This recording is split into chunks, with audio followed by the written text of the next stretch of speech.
കാരണം എന്താണെന്ന് ചോദിച്ചാൽ നമുക്ക് വളരെ അടുത്ത കാലം വരെ ഒരുപാട് കാലം ആയിട്ട് നമുക്ക് മാർക്കറ്റിൽ കിട്ടുന്ന ടൈലുകളെ കുറിച്ച് നിങ്ങൾ പഠിച്ചിട്ടുണ്ടോ? നമുക്ക് കിട്ടിക്കൊണ്ടിരുന്ന ടൈലുകൾ ക്വാളിറ്റി എന്ന് പറഞ്ഞാൽ നമുക്ക് സെറാമിക് ടൈലുകളായിരുന്നു ഇപ്പോൾ അടുത്ത കാലം വരെ കിട്ടിയിരുന്നത്. പിന്നെ അതിൻ്റെ സൈസ് നമുക്ക് 12:8, 15:10 അല്ലെ 18:12, 2:1, 2x2. ഒരു അടുത്ത കാലം വരെ മാക്സിമം സൈസ് എന്ന് പറഞ്ഞാൽ 2x2 ടൈലാണ്. ഇതെല്ലാം സെറാമിക് ടൈലുകളായിരുന്നു. സെറാമിക് ടൈലുകൾ എന്ന് പറയുമ്പോൾ മണ്ണാണ് അതിൻ്റെ ബോഡി, ഒരു നോർമൽ ടെമ്പറേച്ചറിൽ ചൂടാക്കുന്നു. ഇത് തീർച്ചയായിട്ടും നമുക്ക് വാട്ടർ അബ്സോർബൻ്റ് ആണ്, വെള്ളം കുടിക്കുന്നതായിരുന്നു. നമുക്കറിയാം, നമുക്ക് കുറച്ച് കാലം മുന്നേ, ഒരു 10 വർഷം മുന്നേ ഒക്കെ നമ്മൾ ടൈല് മേടിച്ച് കഴിഞ്ഞാൽ ടൈല് വെള്ളത്തിലിട്ട് വെക്കും. ടൈല് വെള്ളത്തിലിട്ട് വെള്ളം കുടിച്ച് മാക്സിമം വെള്ളം കുടിച്ചതിന് ശേഷമാണ് ഇത് ഒട്ടിക്കുന്നത്. അതിന് കാരണം എന്താണെന്ന് വെച്ചാൽ, നിങ്ങൾ സിമെൻറ്റിലാണ് ഒട്ടിക്കുന്നത്. ആ സമയത്ത് സിമെൻറ്റിൽ ടൈൽ ഒട്ടിക്കുമ്പം സിമെൻറ്റ് തേച്ച് കഴിഞ്ഞ് നമ്മൾ വെള്ളത്തിലിടാത്ത ടൈല് കൊണ്ടുപോയി നിങ്ങൾ ഒട്ടിച്ച് കഴിഞ്ഞാൽ ഇതിനകത്തുള്ള വെള്ളം മുഴുവൻ ഈ ടൈൽ അബ്സോർബ് ചെയ്യും. അബ്സോർബ് ചെയ്ത് കഴിഞ്ഞാൽ പിന്നെ അതിന് chemical reaction, further chemical reaction ചെയ്യാനുള്ള വെള്ളം ഉണ്ടാവില്ല. അപ്പോൾ അവിടെ നമുക്ക് തെർമൽ റിയാക്ഷൻ നടക്കില്ല. അതുകൊണ്ട് തന്നെ നമ്മൾ ആദ്യം ഈ വെള്ളത്തിലിട്ട് വെച്ചിട്ട് വെള്ളം അബ്സോർബ് ചെയ്തതിന് ശേഷമാണ് നമ്മൾ ടൈൽ ഒട്ടിക്കുന്നത്. അപ്പോൾ നമ്മൾ മനസ്സിലാക്കേണ്ടത്, അവിടെ നമ്മൾ ഉപയോഗിക്കുന്നത് സിമെൻറ്റാണ്. സിമെൻറ്റ് ഉപയോഗിക്കാൻ കാരണം, സിമെൻറ്റിനകത്ത് ഒരു ടൈൽ ഒട്ടുക അല്ലെങ്കിൽ സിമെൻറ്റിനകത്ത് ഒരു പ്രവർത്തനം എന്ന് പറഞ്ഞാൽ നമുക്കൊരു ക്രിസ്റ്റലൈസേഷൻ ആണ് അവിടെ നടക്കുന്നത്. ക്രിസ്റ്റലൈസേഷൻ എന്ന് പറഞ്ഞാൽ നമുക്ക് കെമിക്കൽ റിയാക്ഷൻ സ്റ്റാർട്ട് ചെയ്ത് കഴിഞ്ഞാൽ ഈ ക്രിസ്റ്റൽസ് മുഴുവൻ മോളിക്യൂൾസ് ആയിട്ട് ഒരു ആഡ് ചെയ്ത് ഒരു വലിയ ക്രിസ്റ്റലായി മാറുകയാണ്.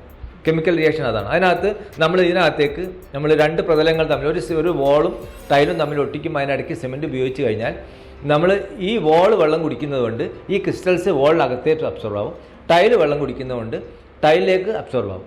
അപ്പോൾ രണ്ടും അബ്സോർവ് ആകുന്നതുകൊണ്ട് ഈ രണ്ടും തമ്മിൽ സ്ട്രോങ് ആയിട്ട് ബോണ്ടാവും. ഇത് നമുക്ക് പൊളിക്കാൻ പറ്റില്ല. നിങ്ങൾ മനസ്സിലാക്കേണ്ടത്, നമ്മളൊരു സെറാമിക് ടൈല്, പണ്ട് കിട്ടുന്ന സെറാമിക് ടൈല് തന്നെ ഒരു ഗ്ലാസിന് മുകളിലേക്ക് നിങ്ങൾക്ക് സിമെൻറ്റ് ഉപയോഗിച്ച് ഒട്ടിക്കാൻ പറ്റില്ല.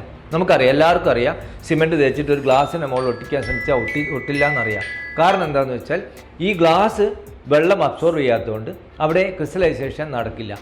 അതുപോലെ തന്നെ നമുക്ക് ഒരു ചുമരിനകത്തേക്ക് ഒരു ഇരുമ്പിൻ്റെ പീസ് അല്ലെങ്കിൽ ഒരു വാട്ടർ അബ്സോർവ് ചെയ്യാത്ത ഏതെങ്കിലും ഒരു മെറ്റീരിയൽ നമുക്ക് സിമെൻറ്റ് ഉപയോഗിച്ച് ഒട്ടിക്കാൻ പറ്റില്ല. അവിടെയും പ്രശ്നം, ക്രിസ്റ്റലൈസേഷൻ 2 പ്രതലത്തിലേക്കും നടക്കില്ല. അപ്പോൾ അതുകൊണ്ട് നമുക്ക് സാധാരണ സെറാമിക് ടൈലുകളാണെങ്കിൽ വെള്ളം അബ്സോർവ് ചെയ്യും, വോളും വെള്ളം അബ്സോർവ് ചെയ്യും, അവിടെ നമുക്ക് സിമെൻറ്റ് ഉപയോഗിച്ച് ചെയ്യാം. പക്ഷേ ഇപ്പോൾ ഉണ്ടാകുന്ന അവസ്ഥ, കഴിഞ്ഞ കുറച്ച് വർഷങ്ങളായിട്ട് നമ്മളെ സെറാമിക് ടൈലുകൾ മാർക്കറ്റിൽ നിന്ന് ഔട്ടായിക്കൊണ്ടിരിക്കുകയാണ്. നമ്മളെല്ലാവരും ഉപയോഗിക്കുന്നത്, എല്ലാവരും പോകുന്നത് വിട്രിഫൈഡ് ടൈലുകളിലേക്കാണ്. വിട്രിഫൈഡ് ടൈൽ എന്ന് പറയുമ്പം നമുക്ക് മണ്ണ് കൂടുതൽ ചൂടാക്കി കെമിക്കൽസ് ആഡ് ചെയ്ത് ഒരു പ്രത്യേക പരിധിയിലുള്ള ടെമ്പറേച്ചറിൽ എത്തുമ്പം വിട്രസ് ആവുകയാണ്. ഒരു മണ്ണ് ചൂടാക്കി അതിൻ്റെ ഒരു അവസ്ഥയാണ് ശരിക്കും വിട്രസ് എന്നുള്ളത്, ഒരവസ്ഥയാണ്. മണ്ണ്, ഈ നമ്മളെ സെറാമിക് ടൈൽ ഉണ്ടാക്കുന്ന മണ്ണ് തന്നെയാണ് ഇതിനകത്ത് യൂസ് ചെയ്യുന്നത്. അതിനകത്ത് എക്സ്ട്രാ കുറച്ച് ഉക്രൈൻ ക്ലേയും പിന്നെ കുറച്ച് കെമിക്കൽസൊക്കെ ആഡ് ചെയ്യുന്നു എന്ന് മാത്രം. ഇത് വേവിച്ച് ഒരു പരിധി എത്തുമ്പം അത് വിട്രസ് മെറ്റീരിയലാവും. ഒരു മണ്ണ് വിട്രസ് മെറ്റീരിയൽ ആയിക്കഴിഞ്ഞാൽ അതിൻ്റെ പ്രോപ്പർട്ടീസ് മുഴുവൻ മാറുകയാണ്. പ്രോപ്പർട്ടീസ് എന്താ മാറുന്നതെന്ന് ചോദിച്ചാൽ, അതുവരെ അത് വെള്ളം കുടിക്കുന്നതാണ്, വെള്ളം അബ്സോർവ് ചെയ്യും. പക്ഷേ വിട്രസ് ആയിക്കഴിഞ്ഞാൽ ഇതിൻ്റെ water absorption 0 to equivalent to 0 ആണ്. വളരെ ചെറിയ, അതിൻ്റെ ഒരു കമ്പനികൾക്കനുസരിച്ച് അതിൻ്റെ ടെമ്പറേച്ചറിനനുസരിച്ച് വളരെ ചെറിയ രീതിയിലുള്ള അബ്സോർപ്ഷൻ ഉണ്ടാവുള്ളൂ. പിന്നെ എന്താണ് full body tile. Full body ടൈലും ഇതേപോലെ തന്നെ വാട്ടർ അബ്സോർപ്ഷൻ ഈക്വലൻറ്റ് ടു 0 ആണ്. ആ കേസിൽ നമ്മൾ സിമെൻറ്റ് ഉപയോഗിച്ച് ഒട്ടിച്ച് കഴിഞ്ഞാൽ അവിടെ നമുക്ക് ക്രിസ്റ്റലൈസേഷൻ നടക്കില്ല. അങ്ങനെയുള്ള കേസിൽ നമ്മൾ ഉപയോഗിക്കേണ്ടത്, ഇത് ഒട്ടിക്കുകയാണ് വേണ്ടത്. ചുമരിലേക്ക് നിങ്ങൾ വിട്രിഫൈഡ് ടൈൽ ഒട്ടിക്കണം, അവിടെ ക്രിസ്റ്റലൈസേഷൻ നടക്കില്ല. അപ്പോൾ ക്രിസ്റ്റലൈസേഷൻ നടക്കാത്ത കേസിൽ നമ്മൾ പോളിമേഴ്സ് യൂസ് ചെയ്തിട്ട്, ടൈലിനകത്ത് പോളിമർ യൂസ് ചെയ്തിട്ട് പോളിമറൈസേഷൻ എന്നുള്ള പ്രോസസ്സാണ്. എന്ന് പറഞ്ഞാൽ നമ്മൾ പക്ക ഒട്ടലാണ്, നമ്മൾ പശ വെച്ച് ഒട്ടിക്കുന്നത് പോലെ ഒട്ടിക്കലാണ് ഇവിടെ നടക്കുന്നത്.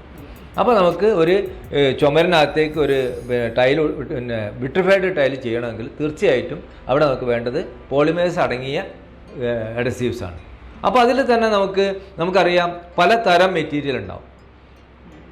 നമുക്ക് സെറാമിക് ടൈൽ ഉണ്ട്, പോർസലാൻ ബോഡി ഉണ്ട്, വിട്രിഫൈഡ് GVT ഉണ്ട്, ഫുൾ ബോഡി ഉണ്ട്, ഇതുപോലെ നാച്ചുറൽ സ്റ്റോൺസ് ഉണ്ട്. പിന്നെ നമുക്ക് ചുമരാണെങ്കിൽ അതേപോലെ തന്നെ സാധാ സിമെൻറ്റ് തേച്ച ചുമരുണ്ടാവാം, നമുക്ക് വാട്ടർ പ്രൂഫ് ചെയ്ത ചുമരുണ്ടാവാം, അതല്ലെങ്കിൽ വേറെ പ്ലൈവുഡ് അല്ലെങ്കിൽ ബോർഡുകൾ, പലതരം ബോർഡുകളെല്ലാം ഉണ്ടാവാം. ഇതിലേക്ക് നമ്മൾ ഈ സർഫേസ് മാറാം, നമ്മൾ ഉപയോഗിക്കുന്ന മെറ്റീരിയലിൻ്റെ ക്വാളിറ്റി മാറാം. അപ്പോൾ ഇതിനകത്തൊക്കെ നമ്മൾ ഉപയോഗിക്കുന്ന ഗമ്മ് ഒരേ അഡസീവ് അല്ല. ഈ അഡസീവ്സിൻ്റെ പ്രോപ്പർട്ടീസ് നമുക്ക് മാറ്റണം. അഡസീവ്സ് ഓരോ പ്രതലത്തിനനുസരിച്ചും നമ്മൾ ഉപയോഗിക്കുന്ന ഏരിയക്കനുസരിച്ചും അതേപോലെ നമ്മൾ ഉപയോഗിക്കുന്ന ടൈലിൻ്റെ ക്വാളിറ്റിക്ക് അനുസരിച്ചും അതിൻ്റെ ക്യാരക്ടറിസ്റ്റിക്സിനനുസരിച്ചും ഈ അഡസീവ്സും നമ്മൾ മാറിക്കൊണ്ടിരിക്കണം. അപ്പോൾ അതിനകത്ത് C1 ഉണ്ടാവാം, C1T2 ഉണ്ടാവാം, C1T ഉണ്ടാവാം, C2 കാറ്റഗറി ഉണ്ടാവാം. ഇങ്ങനെ പലതരം കാറ്റഗറികൾ വരും. അപ്പോൾ അതിനനുസരിച്ചുള്ള ഗമ്മാണ് നമ്മൾ. അപ്പോൾ ഈ കാറ്റഗറി മാറുക എന്ന് പറഞ്ഞാൽ ഇതിനകത്തേക്കൊക്കെ ആഡ് ചെയ്യുന്ന പോളിമേഴ്സിൻ്റെ അളവും ക്വാളിറ്റീസൊക്കെ മാറിക്കൊണ്ടിരിക്കും. അപ്പോൾ അതിനനുസരിച്ചുള്ള ഓരോ പർപ്പസിനനുസരിച്ചുള്ള കറക്റ്റായിട്ടുള്ള ഗമ്മാണ് നമ്മൾ യൂസ് ചെയ്യേണ്ടത്. പലപ്പോഴും എന്താ സംഭവിക്കുന്നത് വെച്ചാൽ പണിക്കാരൻ പലപ്പോഴും ഓണറോട് നിങ്ങൾ 4 ചാക്ക് ഗമ്മ് വാങ്ങിക്കുമെന്ന് പറയും. ഒരു 4 ചാക്ക് ടൈൽ അഡ്സീവ് വാങ്ങും, ബാക്കി ഞാൻ സിമൻറ്റ് ചേർത്തോളാം എന്ന് പറയുക ചെയ്യുക. നമ്മൾ സിമൻറ്റ് ചേർത്ത് ഒരു വാട്ടർ പ്രൂഫ് ചെയ്തൊരു ചുമരിനകത്തേക്ക് സിമൻറ്റ് ചേർത്തിട്ട് ടൈൽ ഒട്ടിച്ച് കഴിഞ്ഞാൽ അതൊരു ഗ്ലാസിൻ്റെ മുകളിലേക്ക് സിമൻറ്റ് കൊണ്ട് ടൈൽ ഒട്ടിച്ചതുപോലെ തന്നെയാണ്. വാട്ടർ പ്രൂഫ് ചെയ്യുമെന്ന് പറഞ്ഞാൽ പിന്നെ അത് വെള്ളം കുടിക്കില്ല. വെള്ളം കുടിക്കാതിരിക്കാനാണല്ലോ നമ്മൾ വാട്ടർ പ്രൂഫ് ചെയ്യുന്നത്. അപ്പോൾ വാട്ടർ പ്രൂഫ് ചെയ്ത ചുമരിലേക്ക് ഒരിക്കലും സിമൻറ്റ് ഉപയോഗിച്ച് ഒട്ടിക്കാൻ പറ്റില്ല. അതും നോർമൽ ഗമ്മും പറ്റില്ല. നോർമൽ ഗം ഉപയോഗിച്ചിട്ട് ചെയ്ത് കഴിഞ്ഞാലും ഒട്ടില്ല. അവിടെ നമുക്ക് അതിനനുസരിച്ചുള്ള ക്വാളിറ്റിയുള്ള ഗം തന്നെ ഉപയോഗിക്കണം. അതേപോലെ തന്നെ വലിയ സൈസ് ടൈലുകൾ ഇതിൻ്റെ വെയിറ്റ് കൂടുതലാകുമ്പോൾ അതിനെ പിടിക്കാനുള്ള കപ്പാസിറ്റി പോളിമറിന് ഉണ്ടാവണം. അപ്പോൾ വെയിറ്റ് കൂടിയ ടൈൽ, അതേപോലെ കൂടുതൽ ടൈം എടുക്കും. ഒരു ടൈൽ വലിയ 6-4, 8-4 ടൈലിന് മുകളിൽ നമ്മൾ ഗമ്മ് ചെയ്യുമ്പോൾ ഈ ടൈലിൻ്റെ മുകളിൽ ഗം അപ്ലൈ ചെയ്യണം, വോളിൽ അപ്ലൈ ചെയ്യണം. ആ ടൈം ഓപ്പൺ ടൈം കൂടുതലുള്ള ഗമ്മായിരിക്കണം. അപ്പോൾ ആ ഓപ്പൺ ടൈം കൂടുതലുള്ള ഗം ഏതാണെന്ന് നോക്കിയിട്ട് ആ ഗ്രേഡാണ് നമ്മൾ എടുക്കേണ്ടത്. എപ്പോഴും നമ്മളൊരു ടൈൽ എടുക്കുമ്പം ഒരു കൺസേൺഡ് കമ്പനിയുടെ എക്സിക്യൂട്ടീവ്സ് അല്ലെങ്കിൽ നമ്മൾ അവിടുത്തെ ഇതറിയാവുന്ന ഒരാളെടുത്ത് എൻ്റെ പർപ്പസ് ഇതാണ്, അതിന് വേണ്ട ഗം ഏതാണെന്ന് ചോദിച്ചിട്ട് കൃത്യമായിട്ട് മനസ്സിലാക്കിയിട്ട് മാത്രമേ ഗം എടുക്കാവൂ. എല്ലാ പർപ്പസിനും ഒരേ ഗം, ഏറ്റവും വില കുറഞ്ഞ ഗം ഏതാണ് കിട്ടുന്നതെന്ന് നോക്കിയിട്ട് ആ ഗം വാങ്ങിക്കൊണ്ട് അതിനകത്തൊരു 4 ചാക്ക് സിമെൻറ്റും കൂടെ ചേർത്തിട്ട് ഒട്ടിക്കുന്ന പരിപാടി ശരിയല്ല, ശാസ്ത്രീയമല്ല.